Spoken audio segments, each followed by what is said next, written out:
गिरफ्तारी पर होने वाले रद्द अमल को पार्टी ख़त्म करने के लिए इस्तेमाल किया जा रहा। इमरान खान पाकिस्तान तहरीक इंसाफ के चेयरमैन इमरान खान ने कहा है कि मेरी गिरफ्तारी पर होने वाले रद्द अमल को पार्टी ख़त्म करने के लिए इस्तेमाल किया जा रहा है।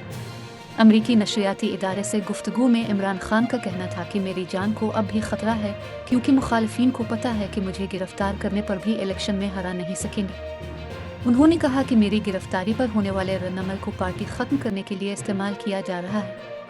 उनका कहना था कि ख़वातीन और सीनियर क़यादत समेत पार्टी के 10,000 से ज़ायद कारकुन ज़ेरे हिरासत हैं, जिनके मुकदमात फ़ौजी अदालतों में चलाने की बात हो रही है। एक सवाल पर इमरान खान ने कहा कि पाक फ़ौज ने दहशतगर्दी के ख़िलाफ़ अजीम कुर्बानियाँ दी। मजबूत फ़ौज पाकिस्तान के लिए ज़रूरी है, लेकिन आज तक समझ नहीं आया कि जनरल बाजवा को मुझसे क्या मसला हुआ कि PTI की हुकूमत ही ख़त्म कर दी।